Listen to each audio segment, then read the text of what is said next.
membangun tempat ibadah. Nah, kita akan melanjutkan ya. Saya bahas sedikit seperti biasa apa yang kita sudah bahas minggu lalu. Jadi di minggu lalu kita tahu ya bahwa sudah ada hukum-hukum yang banyak sebenarnya di dalam masyarakat pada waktu itu, mulai dari abad ke-20 sebelum Masehi sampai abad ke-15 saat hukum Taurat itu diberikan, sudah banyak hukum-hukum. Salah satunya yang masih dipakai sampai sekarang adalah hukum Hammurabi. Nah, hukum Taurat itu seperti KKB ya, kesepakatan kerja bersama. Jadi hukum Taurat itu adalah standar keadilan dan kasih Tuhan untuk umatnya.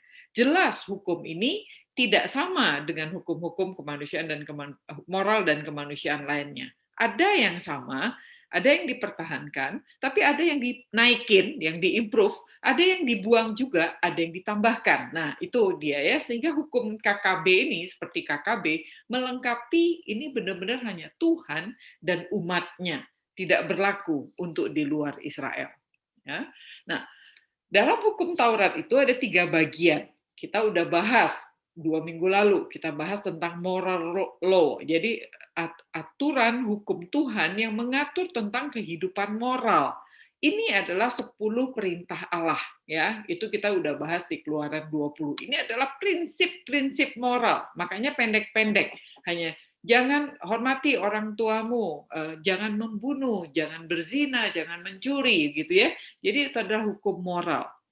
Bagian kedua adalah hukum yang disebut civil law, itu mengatur kehidupan sipil, kehidupan bermasyarakat bangsa Israel. Nah, ini kita juga udah belajar nih, Keluaran 21 sampai yang minggu lalu kita pelajari sampai akhir dari Keluaran 23. Nah, hari ini kita lanjutin sedikit untuk tutup hukum ini dengan sebuah tanda tangan ceritanya gitu ya, tanda tangan dan dikasih metre.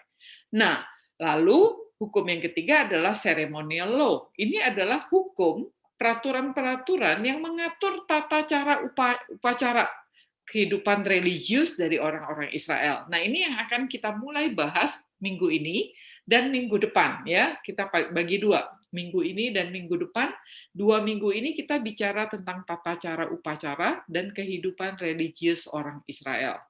Nah, dari ketiga hukum ini, jadi ada moral, ada sipil, ada upacara. Ya, hukum moral, 10 hukum Allah.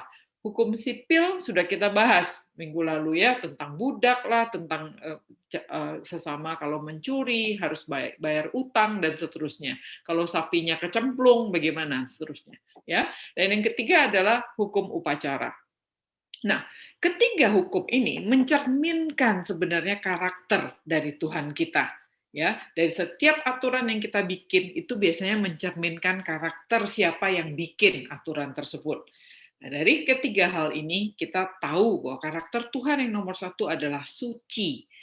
Dia itu punya standar kesucian yang mau nggak mau karena dia Allah, umatnya terpaksa harus penuhi. Kalau nggak bisa nyambung gitu ya, nggak bisa relasi karena Tuhan itu maha suci. Untuk berelasi dengan umatnya, dia harus punya standar kesucian yang umatnya harus mencapai itu.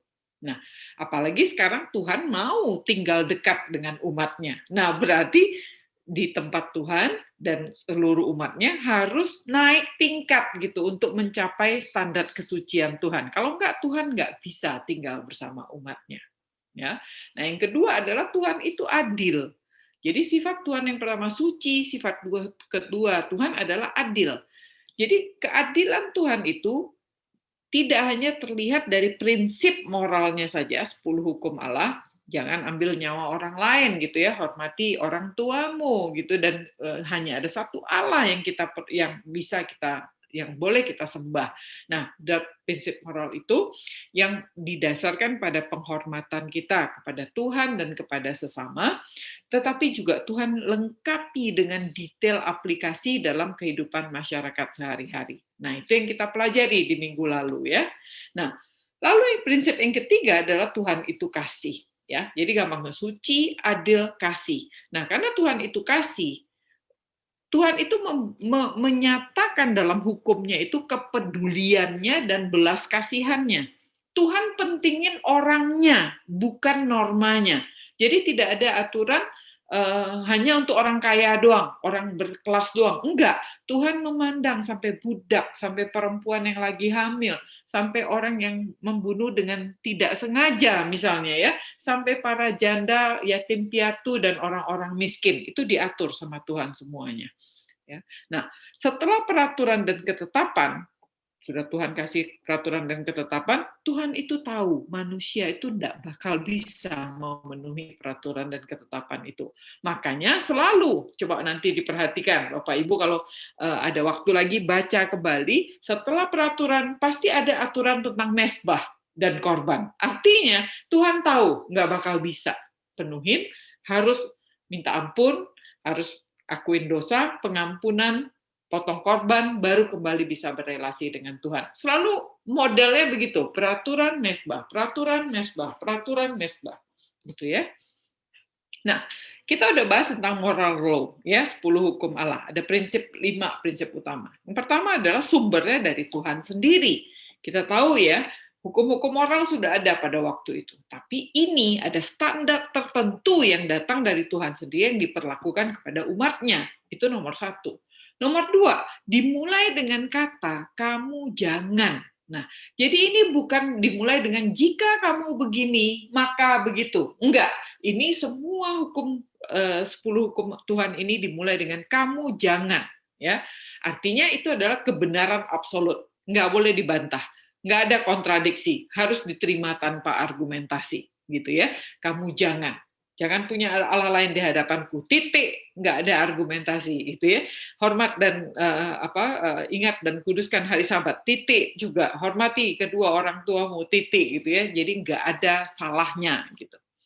Nah, yang ketiga adalah prinsip dari 10 hukum Allah adalah berdasarkan penebusan Tuhan. Jadi ini diberikan kepada orang yang sudah ditebus, baru diajarin untuk dapat berjalan benar dalam hidupnya. Jadi jangan terbalik. Kita tidak mendapatkan keselamatan kita dengan menjalankan hukum. Tapi kita udah selamat dulu dan kita dipanggil untuk hidup benar dengan menjalankan hukum. Ya. Nah, yang keempat adalah punya prinsip di dalam 10 hukum Allah ini, prinsipnya itu adalah hormat dan takut akan Allah. Hormat Tuhan, hormat kepada orang tua, hormat kepada orang lain. Nah, dari hormat itu, ya, hormat yang muncul dari rasa segan, dari rasa kagum sama Tuhan. Nah, dari hormat yang seperti itu akan muncul kasih. Ya. Nah, lalu hukum moral ini yang 10 biji ini seperti kalung mutiara yang saya gambarkan minggu lalu ya, satu kalung mutiara. Jadi kalau satu putus, brodol semua gitu. Nah, pelanggaran terhadap satu hukum akan merusak seluruh hukum. Jadi dimulai dengan hukum pertama, jangan ada Allah lain yang ada di hadapanku. Dimulai dari hati. Hati kita sepenuhnya untuk Tuhan. Nah, ditutup dengan jangan mengingini milik sesamamu, istrinya, rumahnya, hambanya, kambing dombanya, gitu ya, nggak boleh. Nah, yang ke-10 ini adalah juga kepada hati yang mengasihi sesama. Jadi, kalau kita lihat, dimulai dengan kasih kepada Tuhan, itu mengalasi, ya, menjadi dasar semuanya sampai ditutup menjadi kasih kepada sesama. Ya, jadi kasih pada Tuhan itu akan menjaga semua kasih yang lain. Kita tidak bakal bisa kasih sesama kalau kita tidak mengasihi Tuhan lebih dahulu. Kasihi Tuhan lebih dahulu, kasihmu akan ditambahkan kepada sesama. Jadi ada orang yang bisa mengasihi sesama tapi nggak kenal Tuhan, itu adalah kasih yang berpura-pura, tidak kasih yang sejujurnya. Nah, yang kedua, hukum bermasyarakat. Nah, ada 3 bagian. Bagian pertama adalah kalau kejahatan terjadi di antara sesama. Nah, prinsip masyarakat yang Tuhan tetapkan adalah manusia awasin manusia lain. Manusia hakimin manusia lain yang mencelakakan. Makanya katanya selalu dipakai apabila begini-begini, maka akan terjadi begini-begini, gitu ya. Jadi manusia mengawasi manusia lain. Nah, Tuhan lebih peduli kepada orangnya daripada normanya. Makanya Tuhan di dalam hal ini menuliskan hukum-hukum untuk budak, untuk perempuan, untuk wanita hamil, untuk orang-orang tua dan orang-orang yang nggak sengaja. Nah, ini merupakan sebuah revolusi sebenarnya di hukum yang berlaku pada waktu itu. Ini semua dulu nggak diatur dengan sebaik yang diatur oleh hukum Taurat. Jadi hukum Taurat membela orang-orang yang lemah ini. Ya, nah lalu juga diatur tentang pelanggaran dan ganti ruginya. Apa yang diatur? Pencurian, pembunuhan, perkosaan, penipuan, pelanggaran hak, pinjam meminjam yang tidak dikembalikan, kelalaian yang mencelakakan, gali lubang lupa ditutup, kecemplung lembunya orang ganti gitu ya. Lalu ada ganti rugi yang terkenal dengan nama lex retaliones, yaitu mata ganti mata, bengkak ganti bengkak, gigi ganti gigi gitu kan. Lalu ada yang denda juga dan ada hukuman mati. Nah, hukuman mati yang diperlakukan, Tuhan kan bilang jangan membunuh. Nah, kalau ada orang yang membunuh orang lain, pastinya nyawanya boleh diambil, tetapi tidak dilakukan oleh satu orang. Hukuman mati itu dilakukan oleh komunal, oleh rame-rame. Jadi biasanya ditimpukin pakai batu gitu ya, rame-rame. Jadi satu pembunuh itu akan dimatikan beramai-ramai oleh masyarakat. Karena orang yang membunuh tidak boleh dibiarkan hidup. Nah, bagian yang kedua adalah kejahatan. Jadi Tuhan membaginya kejahatan terhadap sesama. Bagian kedua adalah kejahatan kepada Tuhan. Apa yang disebut dengan kejahatan kepada Tuhan? Itu adalah kejahatan yang dilakukan kepada orang-orang yang nggak punya pembela, yaitu janda, nggak ada laki-lakinya. Anak yatim piatu, nggak ada bapak ibunya. Ya, orang miskin, nggak ada uangnya, nggak ada orang yang belain dia, dan orang-orang asing yang benar-benar orang asing, nggak punya siapa-siapa di antara masyarakat Israel. Jadi nggak punya pembela, Tuhan yang bela. Jadi kalau kejahatan dilakukan kepada orang-orang ini, Tuhan sendiri yang akan membela mereka. Ya, nah kata yang digunakan di sini adalah janganlah. Ya, jadi kalau kita mesti hati-hati dalam baca Firman Tuhan, kalau ngelihat perintah tuh judulnya itu pakai janganlah, dimulai dengan kata janganlah, itu artinya ditujukan. Kejahatan itu akan ditujukan kepada Tuhan kalau kita tidak nurut, ya. Nah, di mata Tuhan adalah kejahatan jika menahan pertolongan untuk mereka. Jadi nggak usah siksa gitu, tapi gajinya nggak usah dibayar atau telat dibayar atau ditunda. Sudah tahu orang lapar, janda lapar, anak miskin lapar, kita nggak kasih makan, kita tahan. Nah, itu sudah merupakan sebuah kejahatan di mata Tuhan. Jadi bukan dipukulin, bukan ditindas gitu ya, tapi menahan pertolongan untuk mereka itu adalah sebuah kejahatan di mata Tuhan. Nah, lalu pada bagian ketiga ada peraturan-peraturan lain. Ada larangan untuk tidak melakukan praktek penyembahan berhala oleh bangsa-bangsa yang ada di situ. Nggak boleh pakai tukang ramal, nggak boleh berhubungan seks dengan binatang, penyembahan berhala dan cara beribadah mereka yang pakai tangga lah, loncat-loncat dan seterusnya. Nah, peraturan kepada beribadah kepada Tuhan itu diatur gitu ya, cara mendirikan mezbah dan bagaimana korbannya. Nah, lalu kita harus menghormati otoritas yang lebih tinggi kepada para penguasa.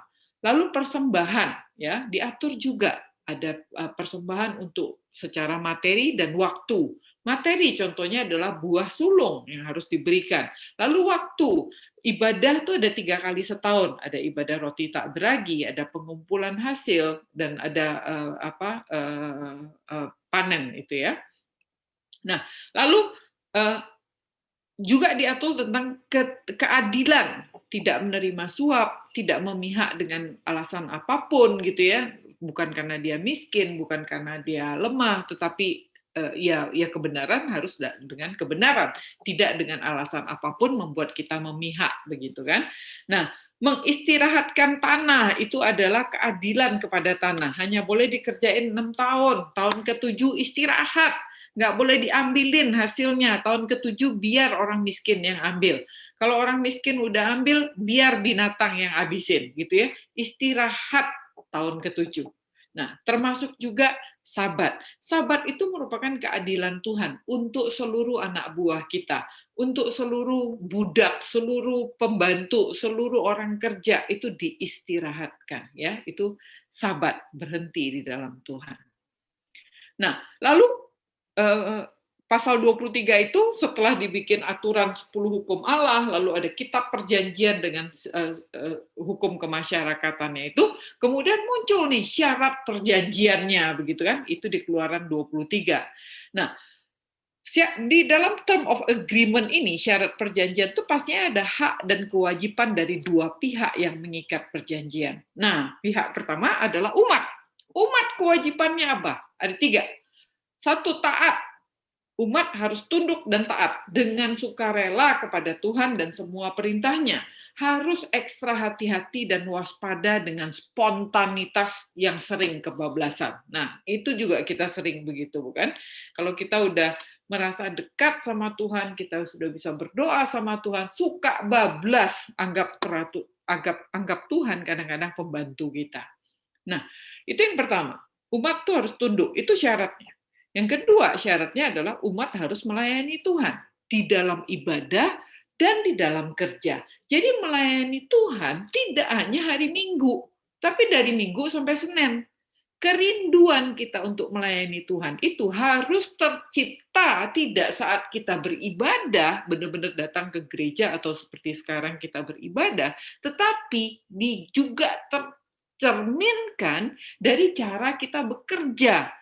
Bagaimana kita melihat pekerjaan itu sebagai ibadah kita kepada Tuhan. Nah, itulah yang harusnya menjadi kewajiban dari umat, ya.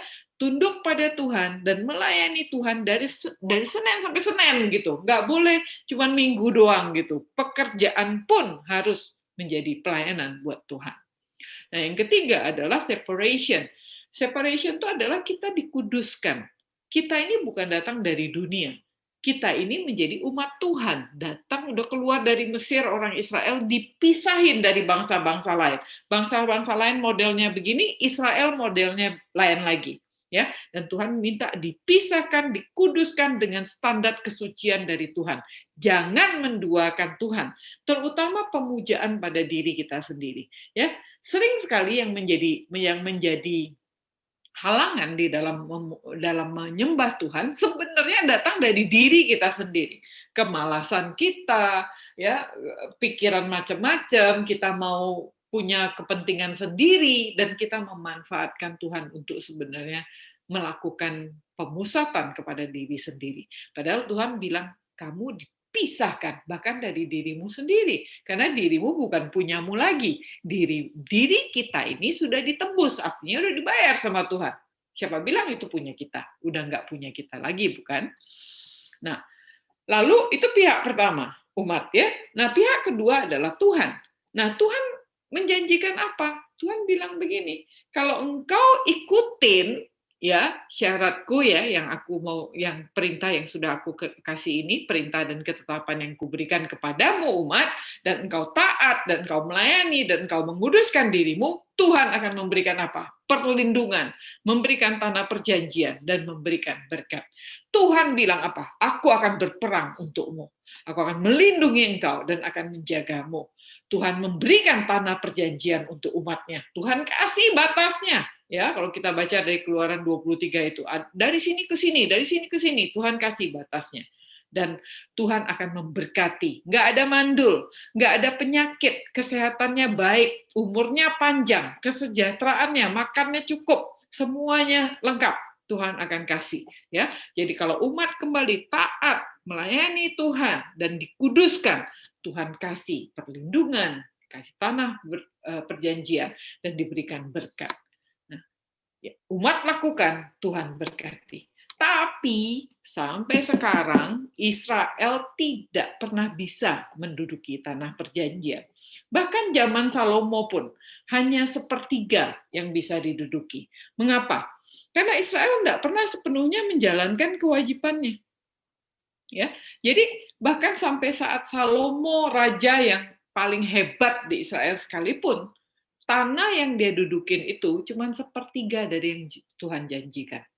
Nah, karena Israel nggak pernah berhasil dengan kewajiban yang di atas tadi ya, dengan tunduk, tidak melayani mereka berontak melulu, mereka tidak melayani Tuhan, dan mereka menyampurkan diri mereka sendiri terus-menerus dengan bangsa-bangsa lain, nggak mau mengkuduskan diri. Jadi sampai sekarang Tuhan nggak pernah kasih kepada mereka karena mereka tidak pernah menjalankan kewajibannya dengan sungguh-sungguh. Nah, itu dia. Nah, perjanjian Tuhan mengadopsi Israel menjadi anak. Tujuannya sebenarnya menjadikan Israel seperti rancangan semula, ya, manusia gambar Allah semula. Dengan kasihnya, Tuhan ini merancang pendekatan yang menolong Israel untuk mengenal dan berelasi dengan Dia. Satu, Tuhan nyatakan kesuciannya, ya, agar Israel tuh punya hati yang takut. Itu pendekatan Tuhan. Tuhan nyatakan jejeng gitu ya, agar Israel tuh punya hati yang takut akan Tuhan. Lalu Tuhan memberikan peraturannya. Artinya mencegah dan menjauhkan Israel dari berbuat dosa. Mempersiapkan Israel ini untuk masuk ke tanah perjanjian. Luar biasa ya Tuhan kita ya. Sayang banget gitu. Jadi untuk Israel ini taat, dikasih hati yang takut yang akan Tuhan, ditunjukin dulu takut akan Tuhan, baru dikasih peraturan supaya Israel dengan mudah ikut begitu.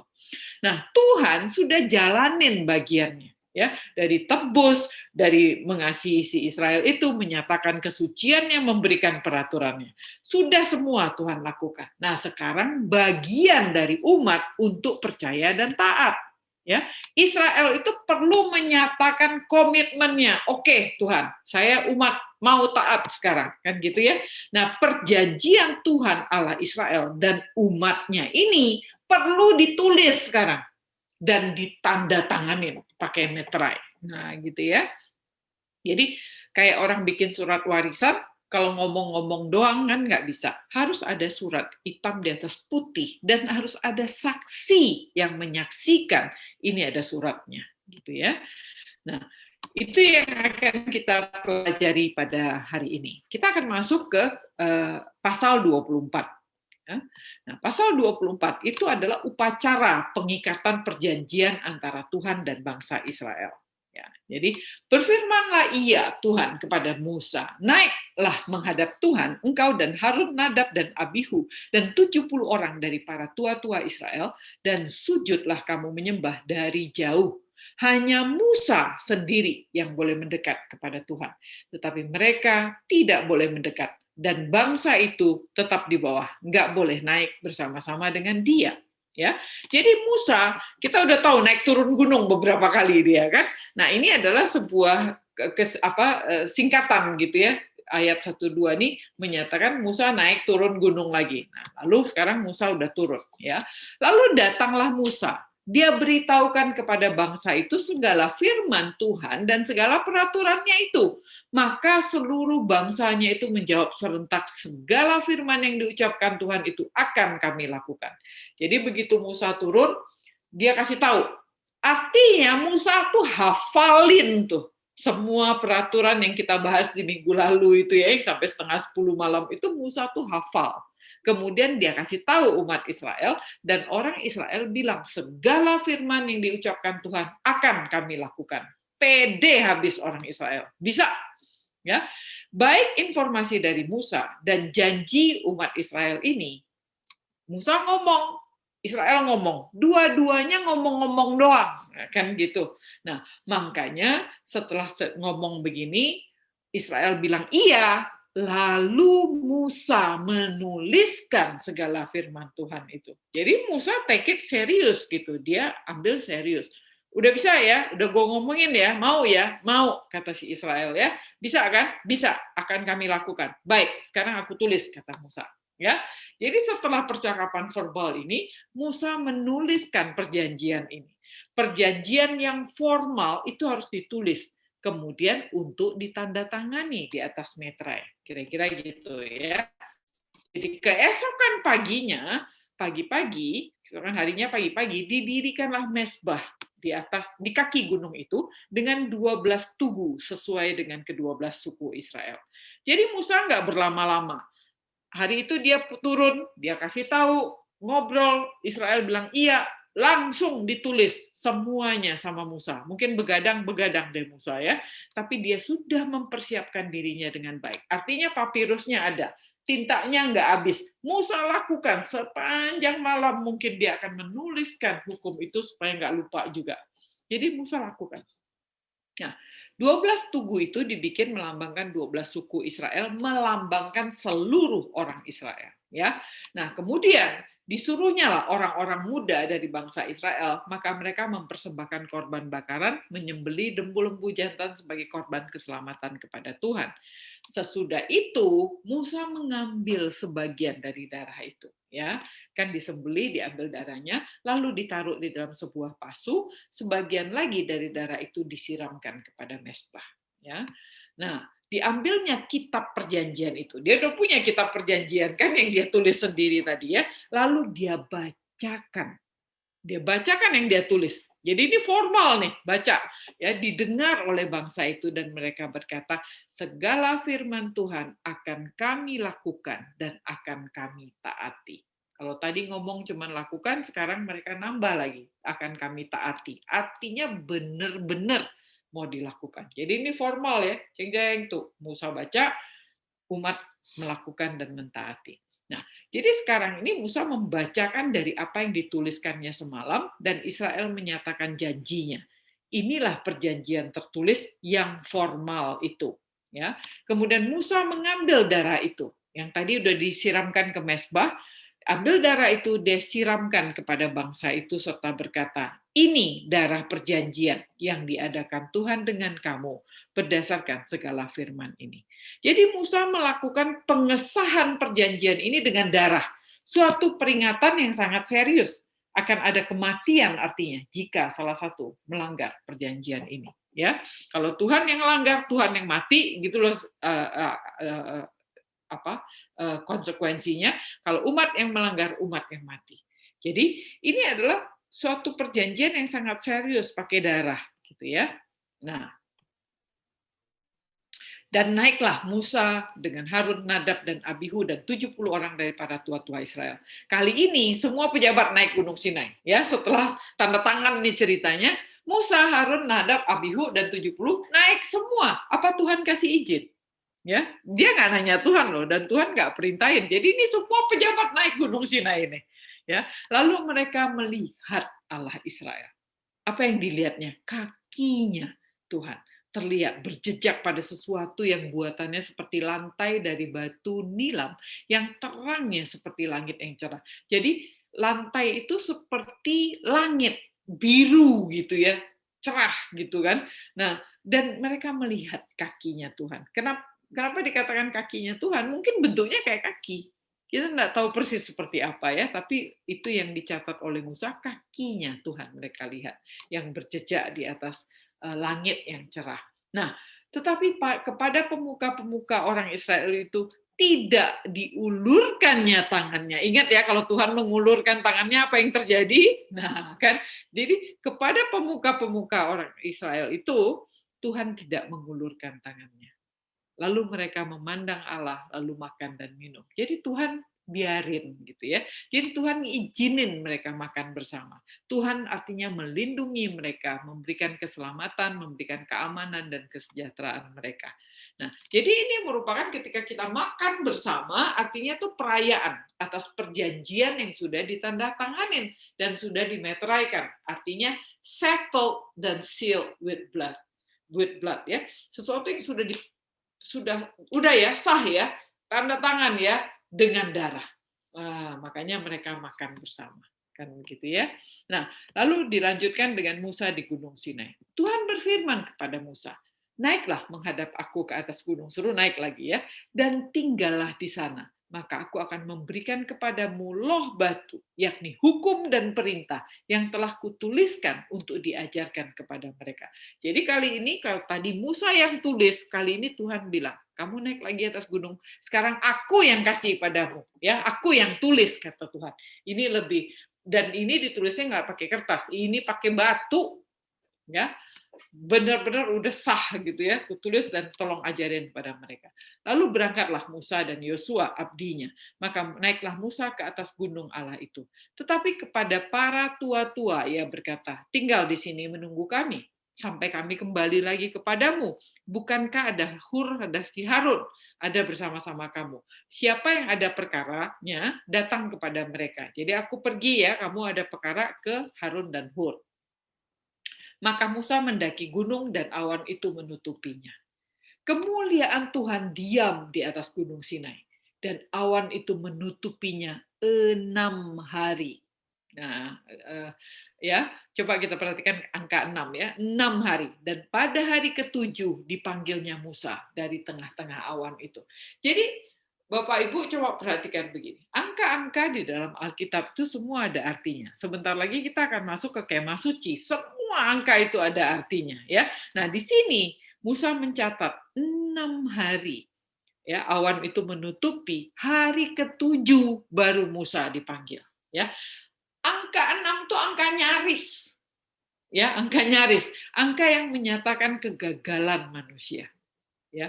Nah, jadi makanya orang suka bilang ya, angka setan itu 6, ya. Angka 7 itu angka sempurna, ya. Jadi 6 itu nyaris gitu loh, nyaris sempurna tapi gagal gitu. Nah, sehingga Tuhan itu menguji Musa tuh 6 hari. Nggak ada tanda apa-apa, ya. Awan tutup 6 hari. Nyaris gagal Musa, kira-kira begitu deh. Tapi Musa tidak gagal. Ya, hari yang ke-7 Tuhan panggil dia dan dia baru bergerak ya di tengah-tengah awan itu. Jadi angka 6 itu angka nyaris ya. Angka 7 adalah angka yang sempurna. Nah, tampaklah kemuliaan Tuhan sebagai api yang menghanguskan di puncak gunung itu pada pemandangan orang Israel. Jadi orang Israel yang lihat dari bawah, dia lihat gunung itu wow gitu, kayak gunung yang kebakar gitu ya. Nah, masuklah Musa di tengah-tengah awan itu dengan mendaki gunung itu. Lalu ia tinggal di atas gunung itu 40 hari, 40 malam. Kembali ada angka ya, 40 hari. Nah, 40 itu selalu dipakai untuk menunjukkan pencobaan. Ya, Tuhan Yesus juga dicoba 40 hari. Orang Israel berkeliaran 40 tahun. Orang nanti pengintai masuk ke tanah perjanjian juga 40 hari. Nah, kata angka 40 itu selalu menggambarkan pencobaan. Nah, mulai perhatikan ya Bapak Ibu kalau baca Alkitab, angka 40 pasti itu bicara tentang pencobaan. Nah, sama. Ketika Musa menuliskan di sini dia 40 hari 40 malam, itu benar-benar satu pencobaan bagi Musa. Dia pasti lapar. Dia pasti takut, dia pasti gemeteran, dia pasti kedinginan dan seterusnya. Tetapi Musa itu beriman, dia masuk ke tengah awan-awan itu dan dia tinggal di sana 40 hari 40 malam dan Tuhan bikin dia mampu. Ya. Nah, itu dia. Beautiful ya. Nah, petunjuk untuk memberikan persembahan kepada Tuhan. Nah, itu kita merangkum itu di pasal 24. Jadi pasal 24 itu bicara tentang sudah perjanjian sudah selesai, sudah ditandatangani selesai. Nah, sekarang kita masuk ke pasal 25 ya. Musa naik atas Gunung Sinai, Tuhan kasih lagi beberapa aturan, kali ini aturan tentang ibadah ya. Petunjuk untuk memberikan persembahan bagi Tuhan. Berfirmanlah Tuhan berfirman kepada Musa, katakan kepada keturunan Israel untuk membawa persembahan bagiku. Kamu harus menerima persembahan bagiku dari setiap orang yang tergerak hatinya. Jadi Tuhan bilang apa? Terima persembahan hanya bagi orang yang tergerak hatinya. Orang yang tidak tergerak hatinya tidak usah diterima persembahannya. Jadi hati-hati Bapak Ibu ya, kalau memberikan persembahan kepada Tuhan harus dengan setulus hati. Nah, inilah persembahan yang harus kamu ambil dari mereka. Emas, perak, dan perunggu. Ya, kain lenan halus dan benang berwarna biru, ungu, dan merah, dan bulu kambing. Ya, dan kulit domba jantan yang dicelup merah, dan semacam kulit lainnya, dan kayu akasia. Dan minyak untuk penerangan, rempah-rempah untuk minyak urapan, dan dupa yang harum, dan permata krisopras, dan permata lainnya untuk dipahat pada baju efod dan tutup dada. Jadi Tuhan kumpulin dulu materinya, ya, mulai dari emas, benang, bulu kambing, kayu akasia, minyak, dan permata. Nah, lalu Tuhan meminta untuk membuat tempat kudus bagi dia. Kemudian mereka harus membuat suatu tempat kudus bagiku supaya aku dapat tinggal di tengah-tengah mereka. Berdasarkan segala hal yang aku tunjukkan kepadamu, begitulah kamu harus membuatnya sesuai dengan pola kemah suci dan pola segala perkakasnya. Nah, kita tahu ya, mungkin di antara kita tuh ada yang mengenal desain arsitektur. Kalau kita mau bangun rumah, kita ada bayar arsitek untuk bangun rumah, bikin desainnya. Nah, desain arsitektur yang bagus itu bisa mencerminkan siapa arsiteknya. Ya, makanya banyak arsitek-arsitek terkenal tuh punya gayanya sendiri-sendiri gitu ya. Nah, dari desainnya kita bisa kenal arsiteknya. Sekarang Tuhan lagi mau bikin rumahnya. Nah, dari rumahnya Tuhan ini, kemahnya ini, kita bisa melihat siapa yang merancang, kan begitu ya. Nah, ini yang Tuhan mau lakukan. Ya. Nah, sebelum kita masuk ke rumah Tuhan, saya mesti samakan pengertian kita tentang ukuran. Ya, ukuran nomor satu yang akan disebut-sebut terus adalah hasta. Ya, hasta. Hasta itu adalah ukuran dari ujung jari itu sampai ujung ini, ujung apa namanya ini, siku sampai ujung jari. Ini satu hasta. Ya, bahasa Inggrisnya cubit, bahasa Indonesianya hasta. Nah, ini nomor satu. Jadi kalau kita baca Alkitab, 100 hasta, 50 hasta. Ini artinya gini, ya, satu hasta itu segini. Nah, lalu ukuran kedua adalah selebar tangan, ya, span-nya itu, ya, selebar tangan, setelapak tangan bahasa Indonesianya. Nah, ini dulu yang harus kita perhatikan. Yang kedua adalah saya mau meminta kita perhatikan tentang talent. Nah, talent itu satu talenta. Nah, kita suka dengar cerita itu kan, satu talenta. Satu talenta itu gede banget, 34,2 kilo. Ya, kalau satu talenta emas artinya 34 kilo emas. Bayangkan 34 kilo emas. Ya. Nah, jadi ini dulu hasta dan talenta ya. Ingat-ingat. Oke. Nah, sekarang kita akan masuk ke rancangan tabut perjanjian. Saya sudah bikinkan videonya ini. Saya akan bacakan, ini sudah saya silent videonya, tinggal kita nikmati filmnya ya. Mana dia tadi?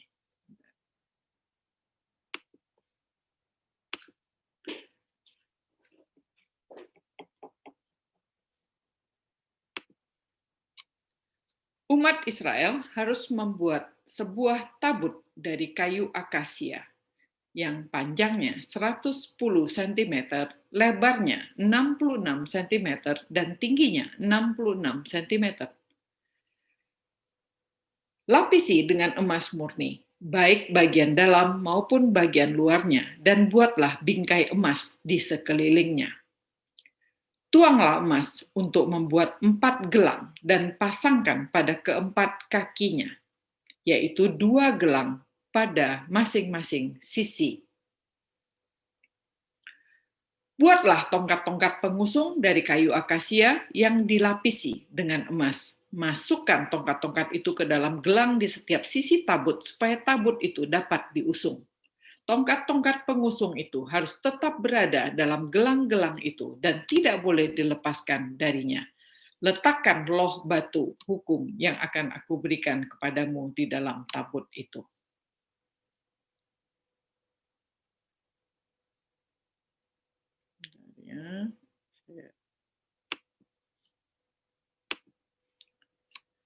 Setelah itu, buatlah tutup perdamaian dari emas murni yang panjangnya 110 cm dan lebarnya 66 cm. Lalu buatlah 2 kerup dari emas pada kedua ujung tutup perdamaian, 1 kerup pada setiap ujungnya. Kerup-kerup itu harus mengembangkan kedua sayapnya ke atas untuk menudungi tutup perdamaian itu. Kerup-kerup itu harus saling berhadapan dan wajah mereka harus menghadap ke tutup perdamaian. Pasanglah tutup perdamaian itu di atas tabut. Dan di dalam tabut itu haruslah diletakkan loh hukum yang akan aku berikan kepadamu. Aku akan menemuimu di atas 2 kerup, di atas tutup perdamaian tabut perjanjian itu. Aku akan berbicara kepadamu mengenai segala sesuatu yang akan aku perintahkan kepada keturunan Israel.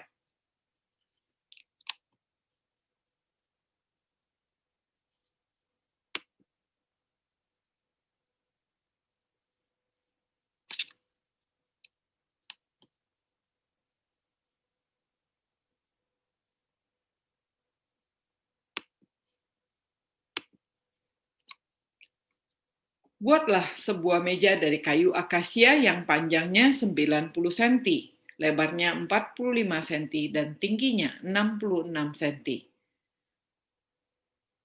Lapisilah dengan emas murni dan buatlah bingkai emas di sekelilingnya. Kemudian buatlah pinggiran sebesar telapak tangan dengan bingkai emas di sekelilingnya. Lalu buatlah 4 gelang emas. Dan pasanglah gelang-gelang itu pada keempat sudut kaki meja itu. Gelang-gelang itu harus dipasang di dekat pinggiran meja sebagai tempat tongkat-tongkat pengusung. Buatlah tongkat-tongkat pengusung dari kayu akasia yang dilapisi dengan emas, supaya meja itu dapat diusung. Buatlah piring-piringnya, sendok-sendoknya, piala-pialanya, dan mangkuk-mangkuknya untuk persembahan curahan. Buatlah semuanya itu dari emas murni. Letakkan roti sajian di meja itu di hadapanku.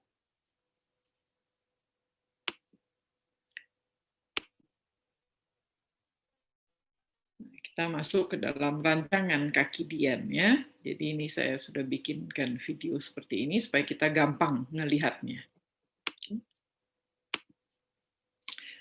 Kemudian buatlah kaki Dian dari emas murni yang ditempa, mulai dari alasnya, cabang-cabangnya, mangkuk-mangkuknya, kelopak-kelopaknya, sampai bunga-bunganya harus menjadi satu bagian.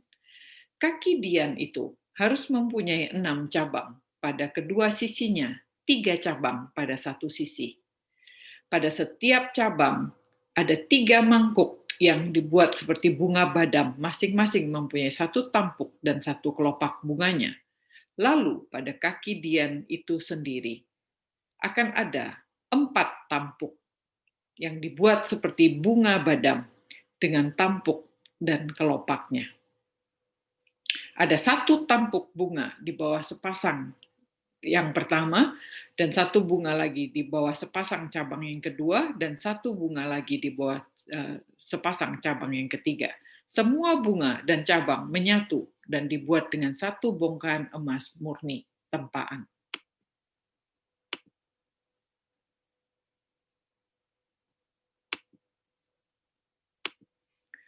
Buatlah 7 pelita, dan masing-masing pelita itu dipasang sedemikian rupa untuk menerangi ruang di depannya. Penjepit, sumbu, serta perbaran harus terbuat dari emas murni. Kaki Dian dan segala perlengkapannya itu harus dibuat dari 1 talenta, 34 kg emas murni. Semua ini harus dibuat berdasarkan pola yang telah aku tunjukkan kepadamu di atas gunung. Lalu kita masuk kepada rancangan pasal 26 ya, rancangan tenda suci. Kita masuk ke rancangan tenda suci.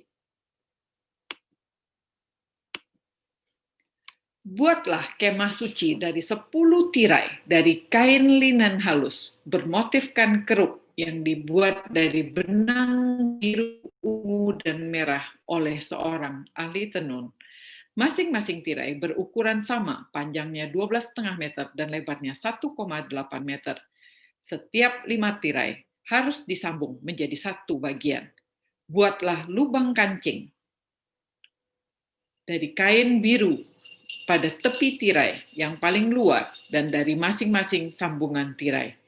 Buatlah 50 lubang kancing pada pinggir sambungan tirai yang pertama dan 50 lubang kancing pada pinggir sambungan tirai yang kedua. Lubang-lubang kancing harus saling berhadapan dengan rapi.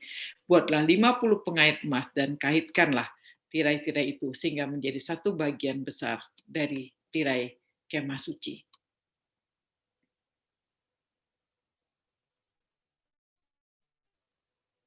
Jadi lapisan yang paling dalam itu adalah kain ini ya, kain ungu, kain warna-warni. Nah, sekarang kita masuk pada lapisan yang kedua. Itu lapisan pertama. Nah, lapisan kedua, buatlah dari bulu kambing penutup kemah suci terdiri dari 11 tirai.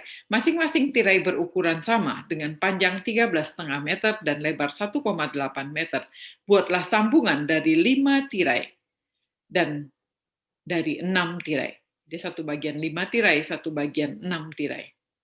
Dan lipat dualah pada bagian depannya. Buatlah 50 lubang kancing pada pinggir sambungan tirai pertama dan 5 lubang kancing pada sambungan tirai kedua. Lalu buatlah 50 pengait tembaga dan kaitkan tirai-tirai itu menjadi satu tirai besar. Bagian yang lebih besar berlebih dibuat menjuntai di bagian belakang kemah suci, 45 cm pada sisi yang satu, 45 cm pada sisi yang lain. Setelah itu buatlah satu lapisan penutup dari kulit domba jantan yang dicelup merah dan satu lapisan penutup dari kulit lainnya yang diletakkan di atasnya. Nah, jadi Bapak Ibu kalau mau dilihat gitu ya, jadi kemah suci kita itu, kemah suci ini terdiri dari 4 lapisan. Jadi lapisan nomor 1 yang paling bawah itu terbuat dari kain halus, lenan halus yang dipintal tadi, ada gambar kerupnya itu tadi, dan kemudian dibuat dari benang merah, ungu, dan biru. Kemudian di atas itu dikasih bulu kambing, ya lebih gede ditutupin, dan di atas bulu kambing itu dilapisi lagi dengan kulit domba jantan dicelup merah, dan kemudian di atasnya dikasih lagi sebuah penutup lagi ya dari kulit. Nah, ini ada perdebatan oleh para ahli, yang kulit yang terakhir ini ada yang bilang kulit berang-berang, ada yang bilang kulit kambing, ada yang bilang kulit lumba-lumba gitu ya. Tapi logikanya kalau kulit lumba-lumba akan sulit sekali gitu, di tengah padang pasir dapat kulit lumba-lumba dari mana gitu. Logikanya itu adalah kulit kambing yang paling masuk akal gitu ya. Nah, jadi kita lihat apa maksudnya kok berlapis-lapis seperti ini. Yang paling indah di bawah ditutupin dengan bulu kambing, ditutupin dengan kulit domba yang sudah dicelup dengan warna merah, lalu ditutup lagi dengan kulit kambing yang biasa ya, yang warnanya abu-abu atau coklat mungkin. Nah, lalu kita masih lanjutkan dulu ya. Jadi saya mesti selesaikan ini dulu. Nah, lalu buatlah papan-papan kemah suci itu dari kayu akasia yang tegak lurus. Panjang setiap papan 4,5 meter dan lebar 66 cm. Harus ada 2 pasak pada setiap papan yang menyatukan dengan papan sebelahnya. Kemudian sambunglah semua papan. Ya, ada 20 papan untuk sisi sebelah selatan ke arah selatan. Lalu buatlah 40 alas perak di bawahnya ke 20 papan itu, ya, yaitu 2 alas untuk satu papan dengan 2 pasaknya. Untuk sisi sebelah utara juga ada 20 papan, 40 alas perak dan 2 alas untuk satu papan dengan 2 pasaknya. Ya. Nah, lalu kita masuk di sebelah barat sekarang ya.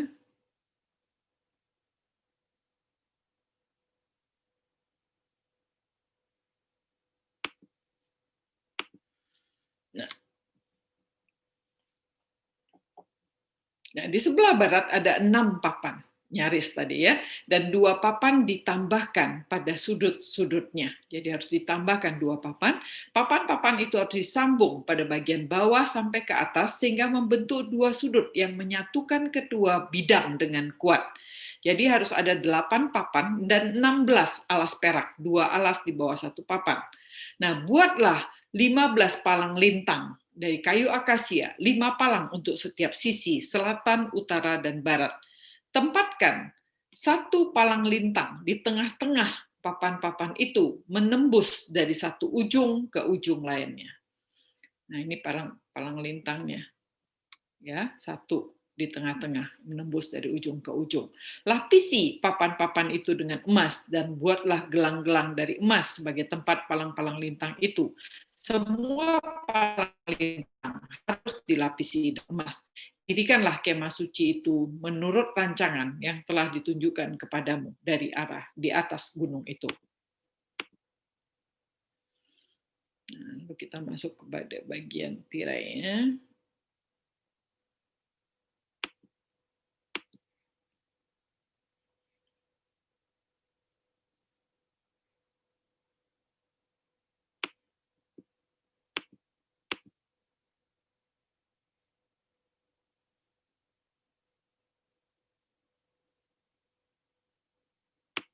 Ini suka ngadat yang pada bagian ini nih. Sebentar ya.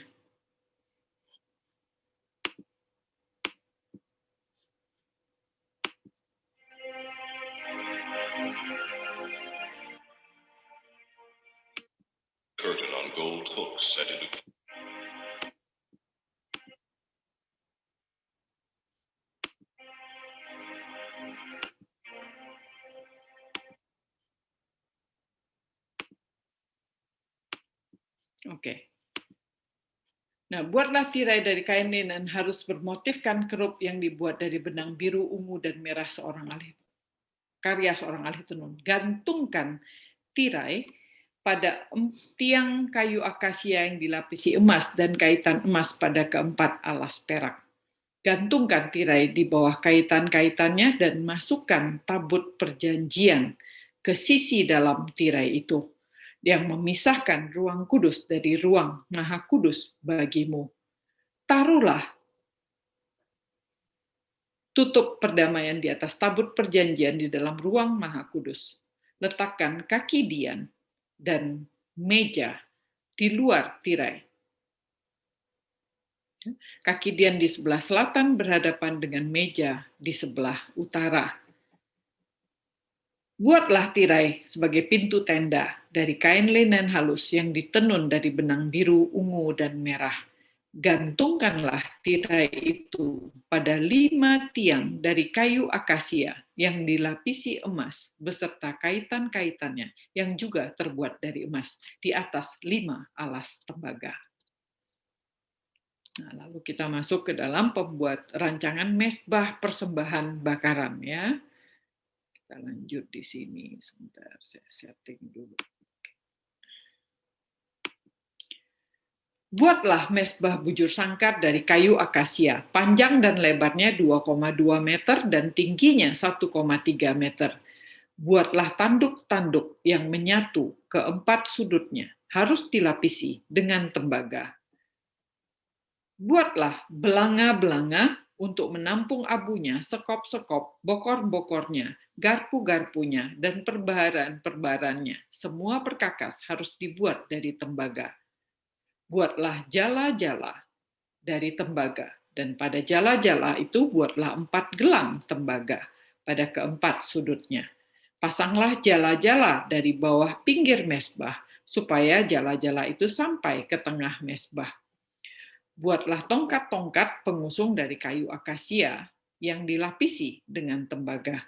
Tongkat-tongkat pengusung itu harus dimasukkan ke dalam gelang-gelang di 2 sisi mesbah ketika diusung.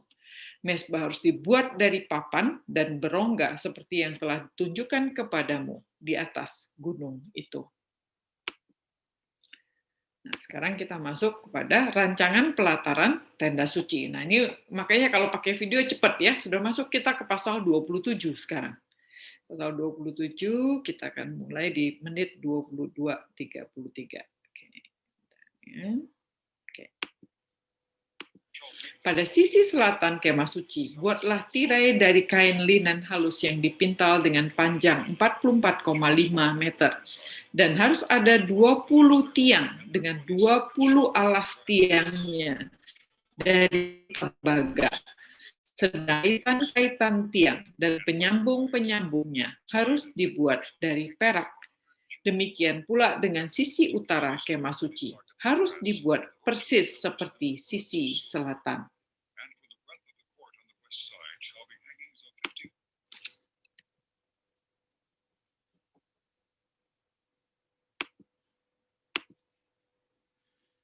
Nah, untuk sisi barat harus ada tirai selebar 22 meter dengan 10 tiang dan 10 alasnya. Demikian juga sisi timur lebarnya 22 meter. Di ujung sisi timur pertama ada tirai sebesar 6,6 meter dengan 3 tiang dan 3 alas tiangnya. Di ujung sisi timur kedua harus ada tirai selebar 6,6 meter dengan 3 tiang dan 3 alasnya. Untuk gerbang harus ada tirai selebar 9 meter dari kain linen halus yang ditenun dari benang biru, ungu, dan merah buatan ahli tenun dengan 4 tiang dan 4 tiang alasnya.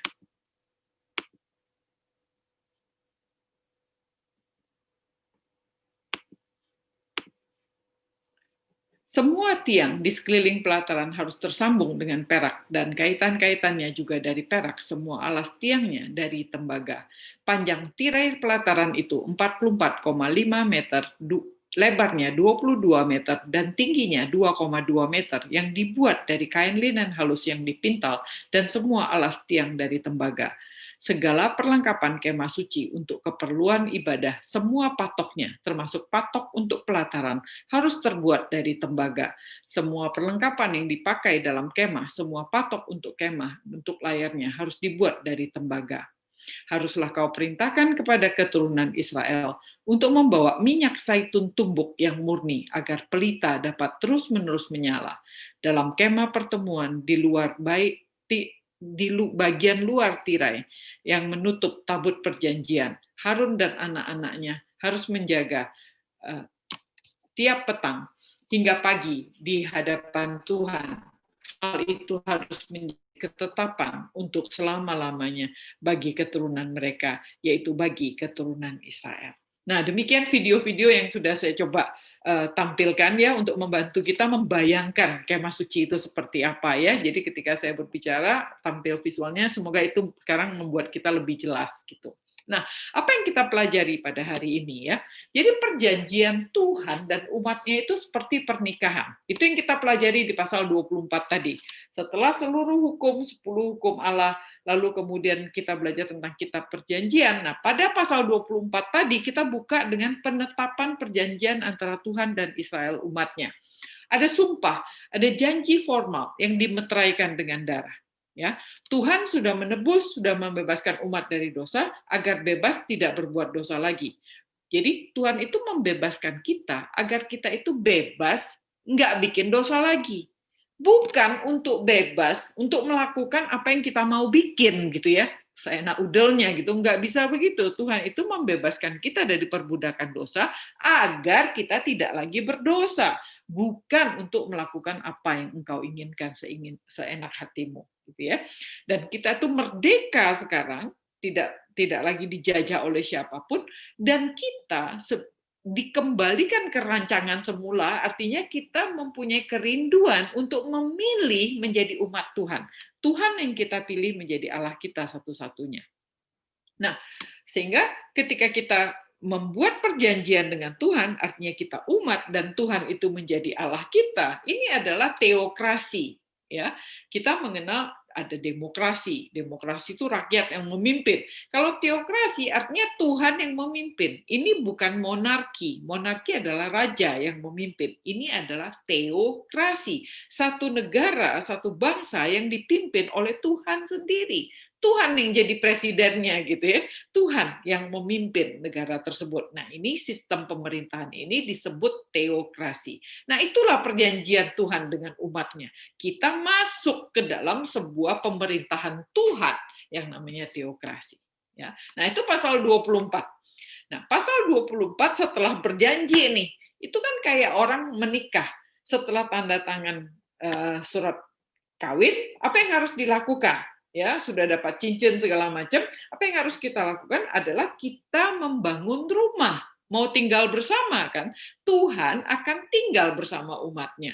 Nah, untuk membangun rumah, kumpulin materi dulu, itu nomor satu. Jadi Tuhan mengumpulkan materi. Materinya datang dari mana? Persembahan dari orang-orang yang terdorong hatinya, yang tergerak hatinya. Dan itu datang dari mana persembahan itu? Datang dari Tuhan juga. Tuhan sudah menyediakannya melalui orang Mesir kan, yang memberikan dengan sukarela saat orang Israel pergi dari Mesir kan, dan itu baru kira-kira 2,5 bulan yang lalu gitu ya. 2,5 bulan yang lalu orang Israel keluar dari Mesir, mereka kaya raya, punya banyak harta, mau dirampokin Amalek, kalah pula Amaleknya kan, jadi nggak kena rampok mereka, jadi hartanya masih banyak. Dan Tuhan membuat itu terjadi. Materi sudah terjadi. Nah, Tuhan kumpulin nih sekarang ya. Nomor satu, materi, beragam materi yang digunakan dan artinya. Nomor satu yang digunakan adalah logam. Nah, logam itu tahan lama kan. Jadi nomor satu yang digunakan itu tembaga, nah, atau perunggu gitu ya. Nah, semuanya ini ada maknanya kalau kita bicara kemah suci. Nah, tembaga itu melambangkan manusia, melambangkan juga hal-hal yang berhubungan dengan manusia. Ya, kalau dibandingkan dengan perak sama emas paling murah kan tembaga kan. Jadi melambangkan manusia, melambangkan hal-hal yang berhubungan dengan manusia. Biasanya itu tadi kalau kita dengerin menyimak dengan baik pembangunan kemah sucinya, yang di luar itu alasnya semua pakai tembaga. Ya. Nah, kaitan-kaitannya kalau yang di luar itu tembaga. Nah, perak itu adalah jembatan antara tembaga dan emas, antara perunggu dan emas. Artinya kalau emas itu nanti Tuhan, tadi si tembaga itu manusia, nah perak itu tengah-tengah. Ya, perak itu tengah-tengah artinya menjembatani antara manusia dan Tuhan. Nah, jadi area yang makin ke dalam, makin mendekati Tuhan, jumlah peraknya makin meningkat. Dan area yang beneran cuma Tuhan doang, nah itu semua emas. Ya, nah perak menyatakan penebusan juga. Jadi uang perak digunakan orang Yahudi untuk menebus anak sulung. Jadi kalau mau bayar anak sulung itu pakai uang perak. Kalau mau membeli budak itu pakai uang perak. Ya, itu untuk penebusan. Jadi perak itu ada artinya penebusan. Nah, dan emas itu melambangkan Tuhan, ya, keilahian begitu. Dan segala sesuatu yang berhadapan dengan Tuhan itu semuanya harus emas. Ya, emas murni, emas tempaan. Nah, yang keempat adalah batu permata.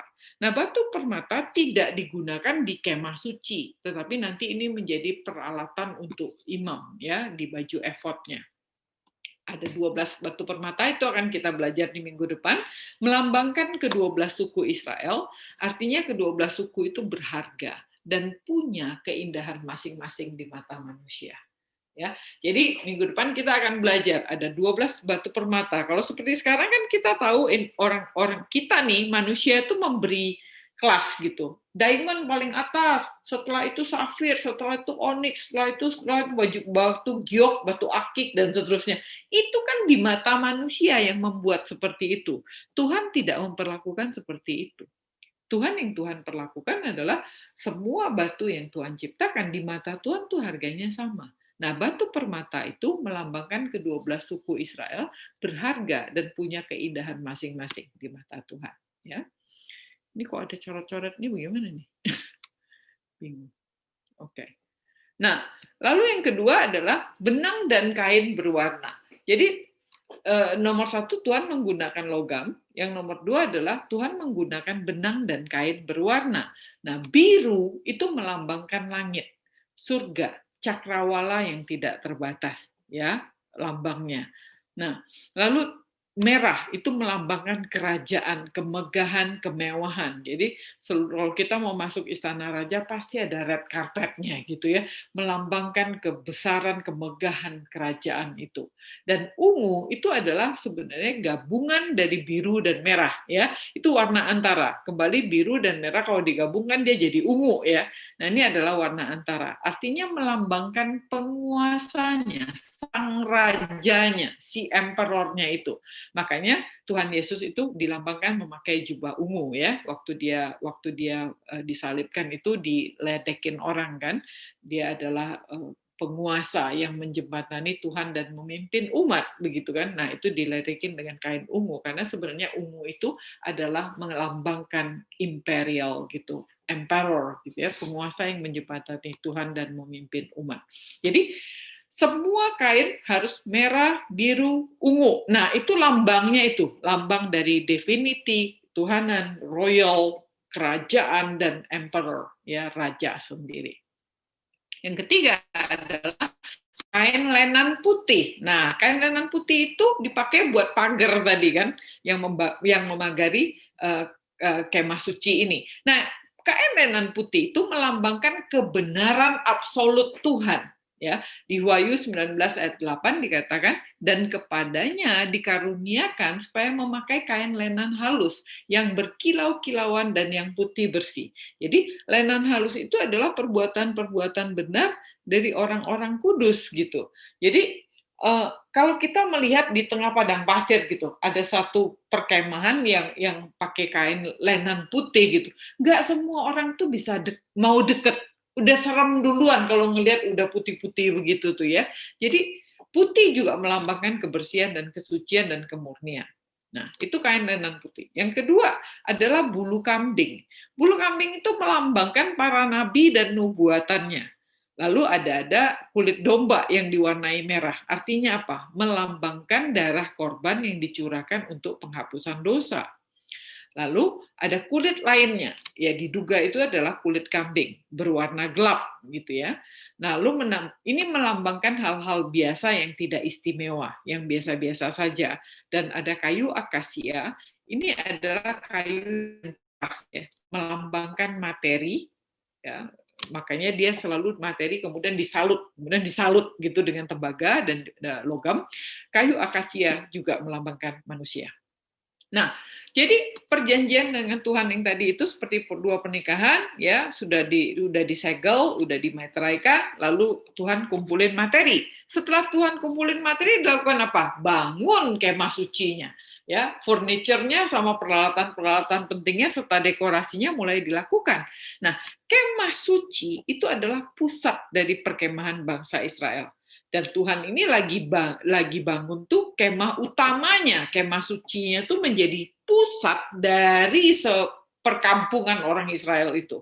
Jadi kalau ini adalah kemahnya para sheikh, para kaum Baduin zaman dulu itu ya. Nah, kemah yang paling gede di tengah ini adalah si sheikhnya, ya, kepala kaum ini. Nah, sama, Tuhan itu membangun tabernacle itu berada di tengah-tengah umatnya. Dia ingin menjadi center dari umatnya. Itu kemah utama, ya. Lalu mulai dibangun furniture. Nah, hari ini kita belajar tadi tentang tabut perjanjian, meja roti sajian, ya, lampu, mesbah korban bakaran, kemah dan pelatarannya, minyak untuk lampu. Nah, ini hari ini kita udah belajar sekian banyak tadi ya, melalui video yang saya tunjukkan tadi, kita udah melewati 3 pasal tuh ya, 25, 26, 27, semua kita sudah bacain tadi ya, sudah saya sederhanakan. Nah, minggu depan kita akan belajar tentang bejana pembasuhan, meja pembakaran ukupan, pakaian imam, korban pagi, korban petang, persembahan khusus, minyak urapan, ukupan kudus, imamnya sendiri dan pentahbisan imamnya, tenaga ahlinya, dan loh hukumnya. Nah, minggu depan kita akan lebih banyak lagi. Semoga saya bisa mengumpulkan video-video yang baik untuk bisa menceritakannya kepada Bapak Ibu dengan lebih hidup begitu ya, bisa membayangkan. Nah, semuanya ini, semua peralatan itu punya usungan, ya. Kita lihat tadi, semua ada kayunya dilapis, kayu dilapis. Karena Tuhan sama umat ini lagi jalan bareng-bareng kan. Dan Tuhan lagi ingin menunjukkan ini adalah perjalanan bersama. Nah, apa yang kita bisa pelajari dari ketika kita membangun kemah suci itu? Sebenarnya Tuhan menunjukkan 5 karakter penting dari Tuhan. Ya, nomor 1, Tuhan itu sempurna sampai ke detail-detailnya. Ya enggak? Ya, Tuhan memperhatikan detail sampai kaitannya tuh. Jumlah kaitannya, benang yang dipintal mesti ada pakai tenunan sulaman keruk malaikat begitu ya. Enggak ada perkara yang terlalu kecil yang lolos dari perhatian Allah. Nah, itu pelajaran yang harus kita ingat. Tidak ada satu hal kecil yang lolos dari perhatian Allah. Kadang-kadang kita malas dalam hidup kita ya, berdoa untuk hal-hal kecil, minta persetujuan Tuhan untuk hal-hal kecil, karena kita anggap, nggak penting ini. Tidak ada satu perkara yang terlalu kecil di dalam perhatian Allah. Kaitannya dari apa aja dipikirin, jumlah lubang kancing aja dipikirin sama Tuhan.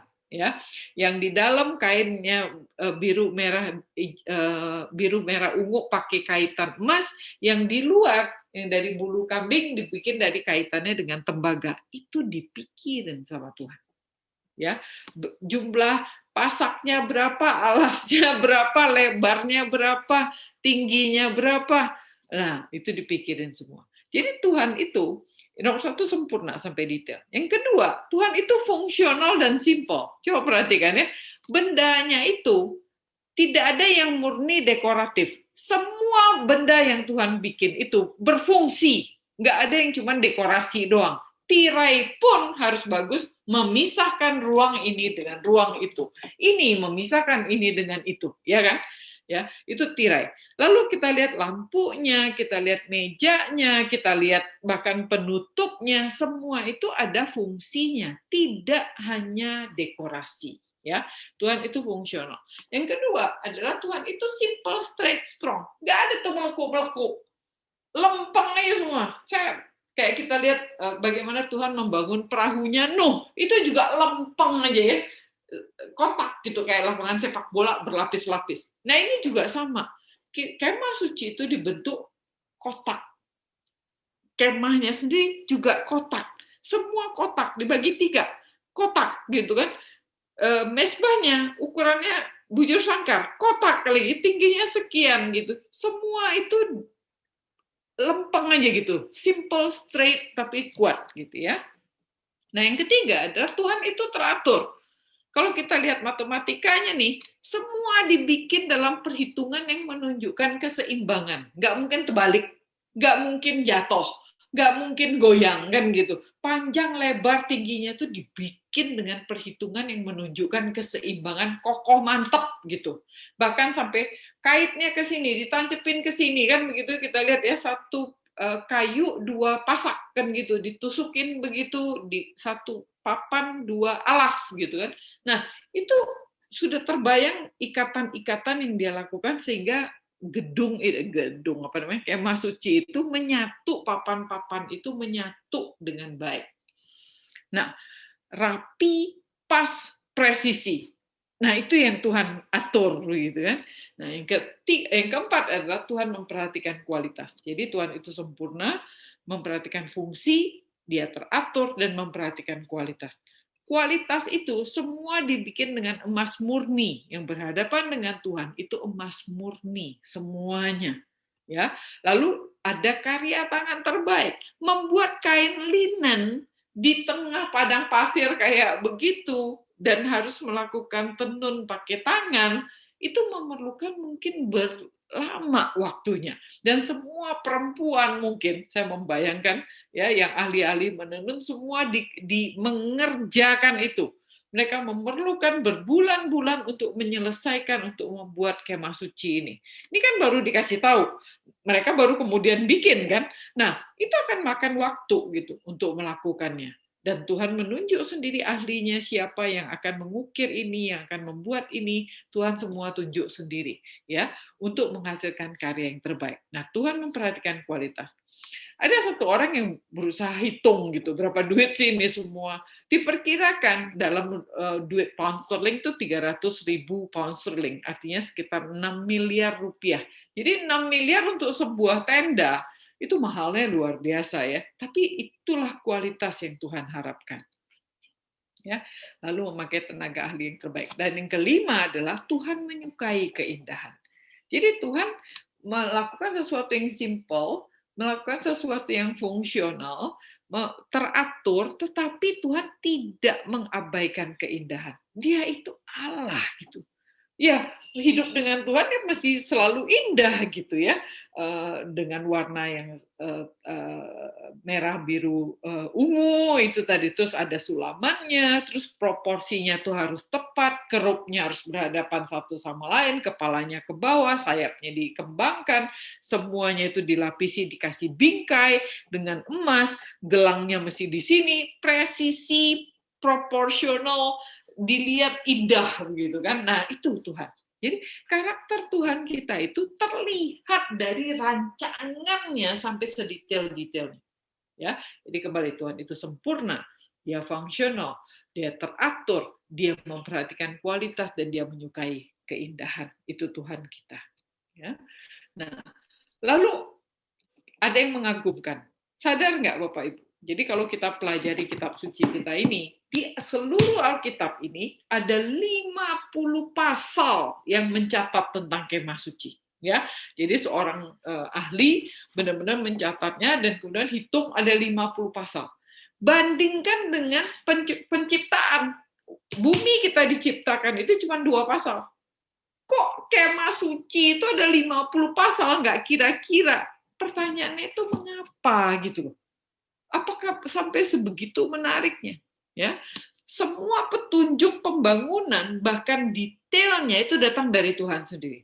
Ya, Tuhan bilang, buatlah ini, buatlah ini, buatlah ini, dikasih tahu dengan kelopak-kelopaknya seperti buah badam dengan tombol-tombolnya, dengan itu apa namanya, tampuk-tampuk bunganya, di detail luar biasa, dan itu semua datang dari Tuhan. Dan Tuhan dengan kalimatnya begini, seperti yang kutunjukkan kepadamu di atas gunung itu. Jadi kalau sampai nggak bisa ngebayangin, mungkin Tuhan gambarin gitu, gini loh. Ya, jadi selalu ditutup dengan seperti yang kutunjukkan kepadamu di atas gunung itu. Itu yang Tuhan bilang sama Musa. Berarti Tuhan juga gambar loh, tunjukin loh Musa. No, gini nih cara bikinnya gitu ya. Nah, pertanyaannya itu yang kita harus tanya kan. Semua petunjuk itu datang dari Tuhan. Mengapa sampai sedemikian gitu loh? Penting amat. Makanya kalau biasanya kita kalau sudah sampai pasal 20 sekian tadi, 25, sejujurnya kita bisa loncatin, bukan kita merasa apa sih ini nggak penting amat gitu kita loncatin. Padahal tuh 50 pasal loh yang seperti ini semua. Nah, ini yang saya coba gali gitu ya, Bapak Ibu, supaya kita tuh sama-sama menyadari betapa indahnya dan betapa dalamnya itu. Ya, nah apa yang sudah kita lihat hari ini kita mulai membayangkan gitu ya. Minggu depan kita akan belajar tentang imam. Semoga harapan saya akan membuka mata kita lagi sehingga kita bisa menyimpulkan sesuatu dengan lebih baik ya, dengan lebih sempurna di minggu depan. Nah, jadi semua petunjuk datang dari Tuhan sendiri. Kenapa? Nah, apakah Allah itu sangat tertarik dengan arsitektur dan desain interior sampai dia kasih tahu semua seperti seorang arsitek yang kepo gitu dengan desain interior yang kepo yang nggak mau desainnya di otak-atik orang begitu? Apakah Allah begitu gitu? Atau Allah punya alasan lain yang lebih valid sebenarnya?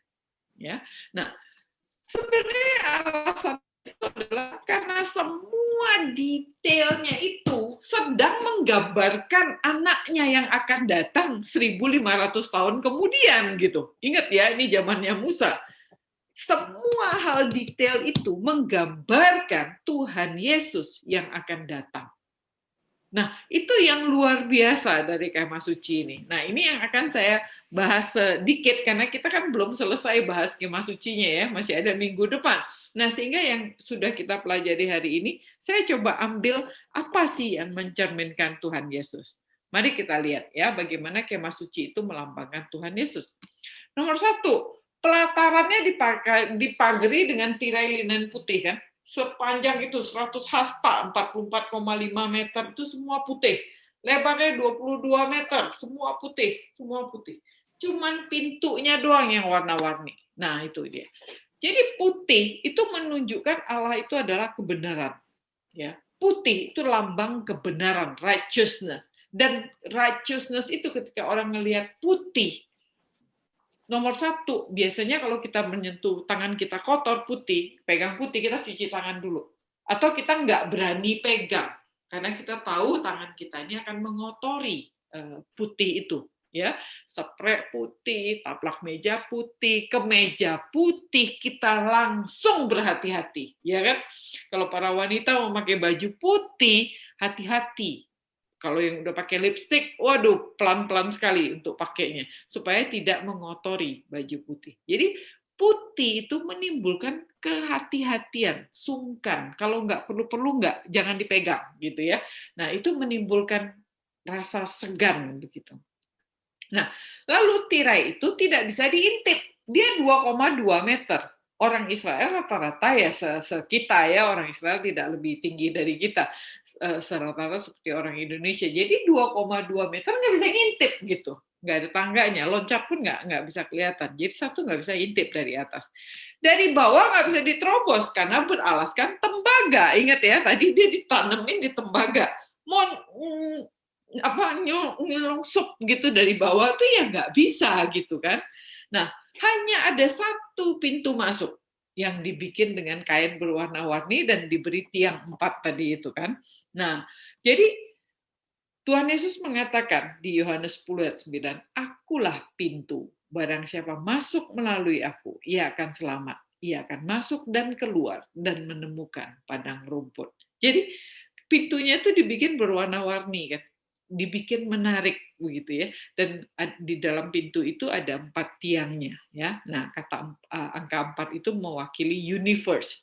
Tadi kita lihat mesbah persembahan, mesbah altar itu juga ada 4 apa namanya itu tanduknya. Nah, 4 tanduk itu menunjukkan apa? Itu menunjukkan ada 4 mata angin, semua direction ada. Jadi semua orang boleh datang ke mesbah itu untuk mempersembahkan korban. Semua orang berhak untuk mengakui dosanya, berhak mendapatkan pengampunan kalau dia mengakui dosanya. Nah, 4 itu tandanya gitu. Nah, pintu itu ada 4 tiangnya, ya.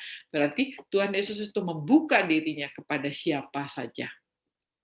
Nah, dari luar kemah suci itu terlihat gelap, ya enggak? Sama seperti kebanyakan tenda lainnya. Kan tadi dia 4 lapis kan, ada di dalamnya ada lapisan kain yang berwarna-warni, lalu ditutupin dengan bulu kambing, ya rambut kambing, lalu ditutupin dengan kulit domba warna merah, baru ditutupin lagi dengan kulit kambing warna abu-abu.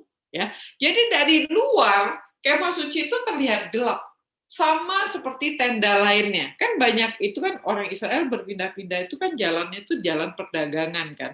Banyak orang lain, sheikh-sheikh yang lain, kaum Baduin itu juga mereka berpindah-pindah, dan tenda yang Tuhan bikin ini, kemah suci ini sama bentuknya sama yang lain.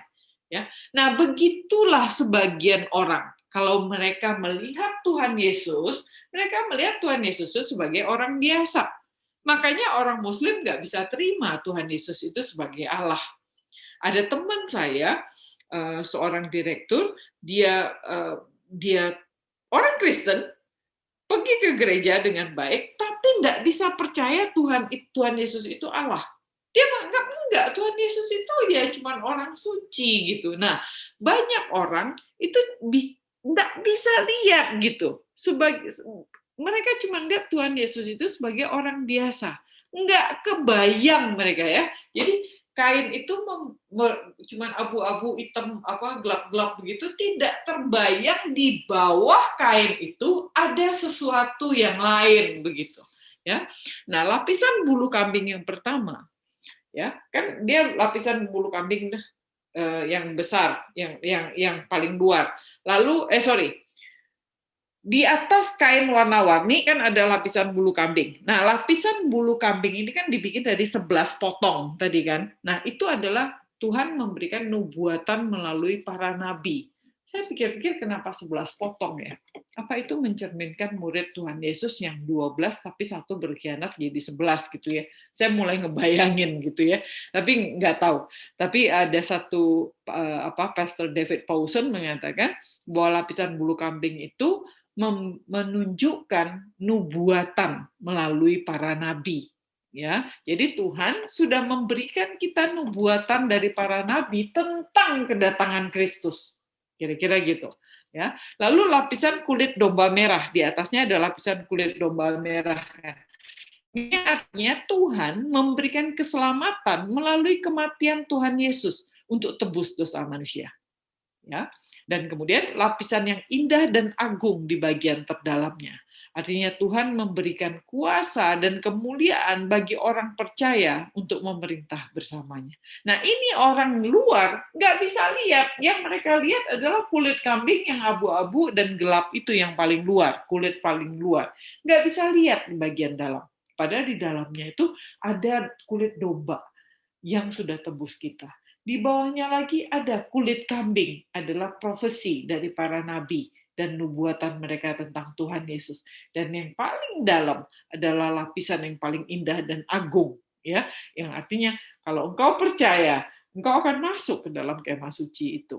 Engkau akan bisa melihat dari dalam kain itu kan, dari dalam kelihatannya yang merah, biru, ungu tadi kan, itu yang terlihat dari dalam. Jadi ketika kita percaya pada Tuhan Yesus, kita akan dibawa masuk ke dalam kemah suci itu, baru kita bisa lihat lapisan terdalamnya itu.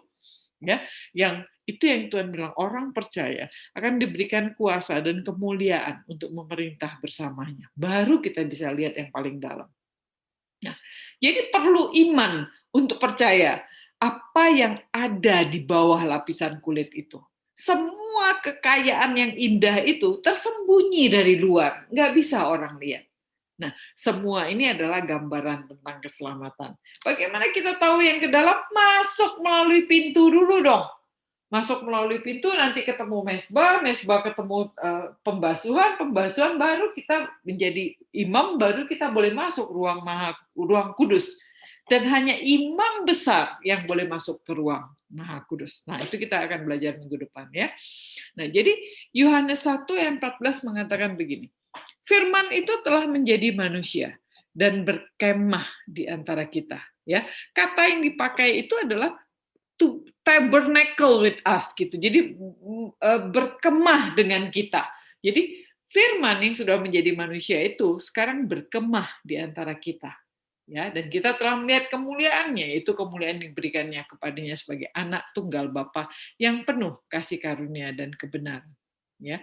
Nah, dalam bahasa yang lebih untuk di dalam perjanjian baru, firman itu telah menjadi manusia dan tinggal di antara kita. Dan kita telah melihat kemuliaannya, yaitu kemuliaan yang diberikannya sebagai anak tunggal Bapa dan penuh kasih karunia dan kebenaran. Nah, saya akan membalik sedikit tentang terus manusia ini ada di mana gitu ya. Manusia ini ada di mana? Saya mau tunjukin ini dia. Jadi kita nih sebagai manusia di dalam kemah suci ini kita di mana gitu ya. Nah, ada satu penafsir yang saya kagum gitu yang saya pikir iya betul juga ya. Jadi dia bilang kita nih manusia adalah papan-papan kemah suci itu. Makanya Tuhan bilang kan, kamu adalah bagian dari tubuhku. Nah, kita di dalam kemah suci itu adalah papan-papannya yang dibentuk di dalam kemah suci itu, yang tegak lurus. Makanya di dalam satu papan itu ada dua pasaknya, ya. Nah, pasaknya itu harus ditancepin kepada alas yang alas perak. Nah, kembali kalau kita lihat angkanya gitu ya, kita akan ditancapin di dalam 40 alas perak. Artinya hidup kita memang akan penuh dengan pencobaan all the time. Gitu kan. Nah, terus ini di sisi sini ada 40, ada 20 papan, ada 20 papan dialasin dengan 40 alas perak kan. Lalu di sisi lebar. Nah, di sisi lebar itu ada 6 papan. 6 papan, baru pojoknya ditambahin. Ingat, angka 6 adalah angka nyaris. Jadi, ketika 6 doang, kita itu pasti gagal. Kita tuh pasti gagal. Ya, makanya Tuhan tambah 1, 8 untuk nempel ke sisi yang lain. Ya, bertolong-tolongan agar kita tuh tidak gagal. Jadi kayu-kayu ini, papan-papan ini harus sebelah menyebelah. Harus saling menolong, dia punya pasak itu harus nempel ke sebelahnya, terus pasangnya itu jadi berdiri di atas pencobaannya itu kuat kalau kita saling menopang. Gitu ya. Dan yang 6 tadi harus ditambahin 8, disatukan dengan seluruh kemah, sehingga kesimpulan kita adalah manusia tidak bisa tinggal sendiri. Dia harus bertolong-tolongan di atas pencobaan tadi untuk kuat. Dan kemudian apa? Tuhan lapis dengan emas. Ya, dilapis dengan emas, dikasih 15 palang. 5 palang di sini, 5 palang di sini, 5 palang di sini. 4 di luar, 1 di tengah. Ditusukin dari dalam, sampai ujung ke ujung. Gitu ya. Artinya, 5 itu kan menunjukkan kerja. Ada tugas, ada hal yang kita perlu lakukan, 5 hal yang membentengi kita bersama-sama untuk meresponi kasih Tuhan itu untuk kita tetap menyatu. Ya, nah ini yang saya akan ulangi sedikit videonya untuk kita bisa lihat ya bahwa kita adalah kayu-kayu akasia ini. Boleh silakan dilihat kembali.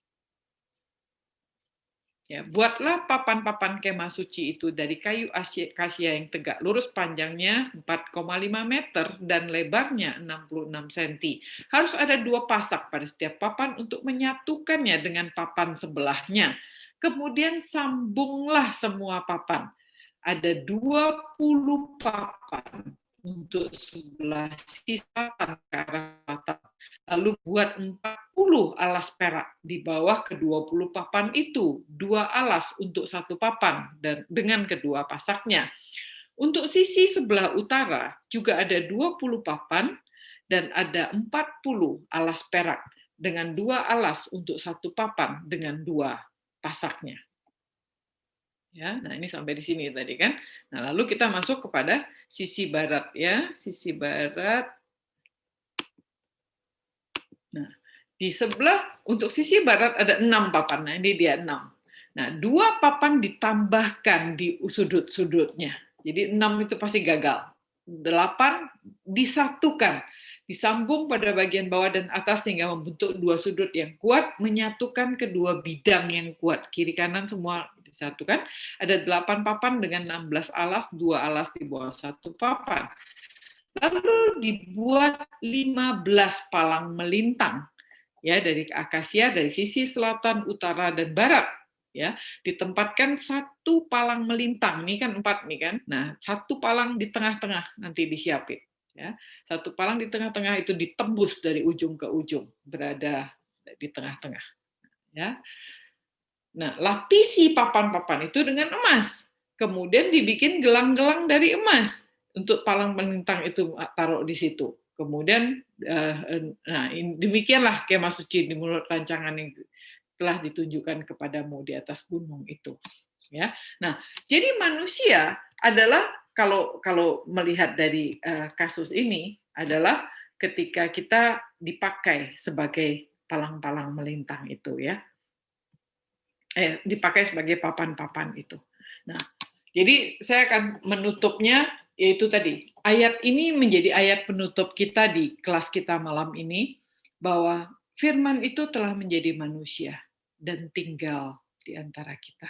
Dan kita melihat kemuliaannya, itu kemuliaan yang diberikannya kepada kita sebagai anak tunggal Bapa, penuh kasih karunia dan kebenaran. Immanuel ya, biasanya kita selalu mengatakan Immanuel kalau udah mau hari Natal, artinya God with us ya. God with us artinya Tuhan tinggal bersama kita. Tuhan Yesus itu datang dari sorga, datang untuk tinggal bersama kita. Nah, sekarang Tuhan Yesus sudah mati dan sudah naik ke sorga. Dia sudah utus Roh Kudusnya. Apakah Tuhan Yesus nggak akan datang kembali? Akan datang kembali. Dan itu pasti. Dan ketika dia datang kembali, dia tidak datang untuk 2 menit. Ya, dia akan datang, terus kita naik ke sorga semua, enggak. Ya, makanya kita dalam doa Bapa kami mengatakan apa? Jadilah di bumi seperti di sorga, karena sorganya yang akan turun ke bumi. Bumi kita akan menjadi bumi baru dan langit baru dan seterusnya. Nah, saya mau menyaksikan begini, Bapak Ibu. Saya juga dulu punya pemikiran begitu ya, bahwa ketika kita mati, terus Tuhan Yesus datang, kita semua naik ke sorga gitu. Terus ngapain kita kerja capek-capek gitu ya? Nah ini yang ditantang gitu. Ketika kita tiba-tiba tuh ada yang hilang gitu saya pikir. Nah yang harus kita pikirkan adalah dari Senin sampai Senin Tuhan itu minta kita tuh melayani Tuhan. Jadi tidak hanya di kebaktian minggu, tetapi di dalam pekerjaan kita harus melayani Tuhan. Kenapa? Karena begitu Tuhan Yesus datang kembali, dia akan menjadi penguasa dan menjadi hakim. Kan? Dan kemudian siapa yang akan memerintah bersama-sama dengan dia? Yaitu orang-orang yang bekerja di ladangnya. Orang-orang yang sudah mempraktekkan apa yang mereka tahu di dalam pekerjaannya. Kita-kita ini yang sudah bekerja dengan sungguh-sungguh dan betul-betul mempraktekkan iman kita di dalam pekerjaan kita, Tuhan akan kasih kita jabatan. Ya, ayo kamu menjabat di sini, kamu menjabat di situ, karena Tuhan akan memerintah di bumi ini dan Dia memerlukan orang-orang yang akan Dia pakai untuk memerintah bersama-sama dengan Dia. Nah, makanya saya sangat mengajak teman-temanku yang masih bekerja, yang engkau melayani di marketplace, bekerjalah dengan sungguh-sungguh. Betul-betul aplikasikanlah imanmu. Jadi jangan lagi bilang, oh ini kerjaan, oh ini pelayanan, beda. Nggak bisa kita bilang begitu. Kalau kita bisa bilang gitu, artinya hidup kita terpecah-pecah. Tuhan tidak merancang kita begitu. Tuhan merancang kita menjadi manusia yang utuh. Nggak bisa kita bilang ini worship, ini working. Dua-duanya adalah worship. Mau kita bekerja di marketplace, mau kita masuk ke gereja, mau kita melakukan persekutuan seperti online seperti ini tidak lagi terpisah-pisah, tapi semua pekerjaan kita harusnya menyatu, membuat kita menjadi satu manusia yang utuh. Ini yang Tuhan inginkan. Dan begitu dia datang kembali, dia akan ajak kita untuk sama-sama memerintah dengan kita. Karena kita tidak lagi punya hidup yang terbagi-bagi begitu. Nah, mari kita tundukkan kepala. Saya mau ajak kita masuk di dalam doa. Kita akan berdoa syafaat untuk 3 pokok doa. Kita berdoa untuk orang lain juga, kita berdoa juga untuk diri kita sendiri ya. Mari kita bersyukur. Kita boleh belajar dari kitab Keluaran. Kisah umat Israel yang diadopsi oleh Tuhan. Yang menjadi bangsa pilihan, menjadi umat kesayangannya. Kita belajar, kita sudah dipilih oleh Tuhan, menjadi anak-anak Tuhan, diberi kesempatan belajar bersama-sama. Saya mau minta tolong Bapak Ibu, mari kita berdoa untuk Bible class kita ini. Walaupun jumlah kita tidak banyak, tapi saya sungguh bersyukur Tuhan bisa pakai Bible class ini. Tuhan bisa sucikan kita, dan Tuhan mau pakai Bible class ini untuk berbicara dan mengajar kita semua. Mari kita tundukkan kepala dan kita berdoa. Kami bersyukur Tuhan dan kami bersuka cita untuk malam ini kami boleh kembali diingatkan oleh Tuhan untuk bagian masih di dalam belajar kitab Keluaran ini. Kami bersyukur melihat bagaimana Tuhan boleh memilih sebuah bangsa yang brengsek, sebuah bangsa yang selalu bersungut-sungut, sebuah bangsa yang tegar tengkuk. Tapi begitu Tuhan kasihi. Kami bersyukur Tuhan karena kami tidak lebih baik dari Israel. Kami juga orang-orang brengsek. Kami juga orang-orang bebal. Kami orang-orang yang bersungut-sungut. Dan kami menyaksikan betapa Engkau Allah yang penuh kasih, yang panjang sabar, yang selalu memberikan mesbah, mengajak mengadakan mesbah. Kau berikan peraturan-Mu, Kau ajak kami untuk datang mengakui dosa kami. Tuhan, Engkau adalah Allah yang berinisiatif. Engkau adalah Allah yang memulai semua ini. Dan Engkau yang mengerjakan di dalam hidup kami, penebusan kami, keselamatan kami. Dan Tuhan sekarang memberikan aturan-aturan dengan standar kesucian daripada Tuhan. Kami bersyukur kami tidak perlu lagi mengikuti peraturan Taurat seperti zaman Musa. Karena Tuhan Yesus sudah menggenapkan itu dan membayar semua harga itu di dalam kematiannya. Kami bersyukur kami ada di dalam perjanjian baru. Tapi kami mengenang ya Tuhan, dan kami melihat dengan apa yang kami pelajari ini. Karakter Tuhan yang sedemikian, kasih Tuhan, keadilan Tuhan, belas kasihan Tuhan yang luar biasa itu. Kami boleh saksikan di dalam setiap peraturan yang Tuhan bikin. Di dalam tercermin di dalam bagaimana membangun kemah suci. Keagungan, kesucian, kebenaran Tuhan yang berhubungan dengan emas, yang berhubungan dengan segala sesuatu yang sempurna, yang teratur, yang rapi, yang penuh perhitungan, yang sudah dipikirkan, dan sampai bisa menggambarkan anak-Mu yang tunggal, Tuhan Yesus, yang perlu datang untuk tebus kami. Bapa di surga, kami berdoa untuk Bible class ini. Untuk masih banyak hal yang kami pengen gali. Untuk hal-hal yang tidak hanya memuaskan pengetahuan kami, tetapi kami boleh mengalami Tuhan. Berkomunikasi dengan Tuhan. Menikmati relasi dengan Tuhan. Mendengarkan Tuhan. Agar kami boleh bertumbuh dalam iman kami, Tuhan. Dan bertumbuh di dalam pengenalan kami akan Engkau. Tolong kami, Tuhan. Tolong Bible class ini, tolong hamba-Mu, dan tolong setiap kami yang setia.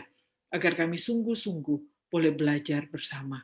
Dan Tuhan pimpin kami untuk Tuhan berikan satu langkah demi satu langkah untuk kami makin jelas, dan tahu siapa Tuhan yang kami sembah. Mengucap syukur untuk semua ini. Terima kasih ya Bapak. Untuk pokok doa yang kedua, kita mengucap syukur untuk rencana keselamatan yang Tuhan sudah rancangkan dari semula. Melalui kemah suci yang menjadi bayang-bayang Mesias, Tuhan Yesus yang menebus dan menyelamatkan doa kita. Mari kita bersyukur untuk itu. Kami baru belajar separuh ya Tuhan pada minggu ini. Tapi kami sudah bisa melihat bahwa Engkau memberikan 50 pasal tentang kitab suci, tentang kemah suci di sepanjang Alkitab. Dan kami tidak mengerti semula mengapa.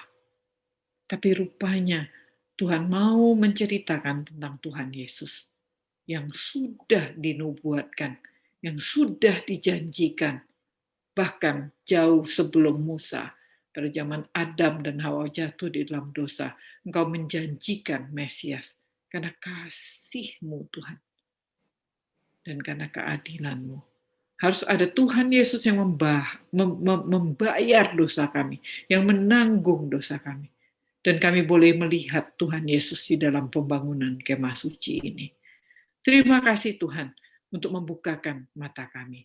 Dan minggu depan kami akan melanjutkan untuk membahas lebih banyak lagi tentang peralatan di kemah suci termasuk pakaian imam. Tuhan tolong hamba-Mu, Tuhan tolong setiap kami agar kami lebih mengerti lagi dan lebih bisa melihat gambaran Kristus yang ada di dalam kemah suci ini. Terima kasih Bapa di surga. Terima kasih, sungguh mengucap syukur untuk ini. Pokok doa yang ketiga, mari kita satukan hati kita, bersama-sama kita sambut karya keselamatan Tuhan dalam hidup kita. Mari kita taat, mari kita jaga kekudusan hidup kita untuk menyenangkan hati Tuhan. Dan mari kita layani Tuhan dan layani sesama dengan tulus. Mari kita berdoa. Bapa di surga, kami menyatukan hati kami sekali lagi Tuhan. Kami mau meresponi apa yang sudah kami pelajari. Kami boleh melihat gambaran Kristus.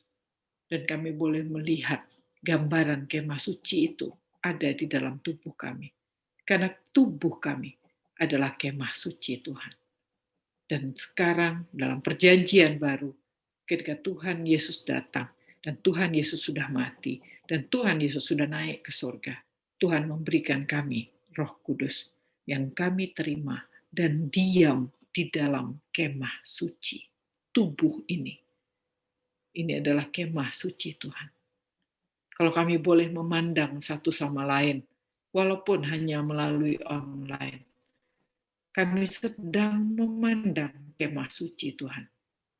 Ingatkan kami Tuhan, satu sama lain, untuk boleh saling menolong, untuk menjaga kekudusan kami, menjaga kemah suci kami, dan boleh bertolong-tolongan, saling menegur, saling mengingatkan, saling menguatkan, untuk masing-masing kami menjaga kemah suci ini, agar Roh Kudus Tuhan bisa diam dalam kami, tidak pergi meninggalkan kami dan melupakan kami, tapi boleh diam dan menolong kami. Terima kasih ya Bapa. Kami sungguh berharap pertolongan Tuhan. Karena Engkau yang telah memulai perjalanan hidup kami bersama dengan Engkau. Dan kami mau dikuduskan, mau taat, dan mau melayani Tuhan. Tuhan yang memberkati kami, dan Tuhan yang menyertai kami. Terima kasih Bapa di surga, kami siap melanjutkan perjalanan dengan Tuhan. Pimpin kami untuk minggu ini Tuhan, untuk yang bekerja, untuk yang berkeluarga, untuk yang mengajar, untuk yang melakukan aktivitas apapun. Tuhan pimpin, untuk yang berdagang, Tuhan yang pimpin kami. Hingga pekerjaan kami merupakan cerminan dan luapan kasih kami untuk melayani Tuhan.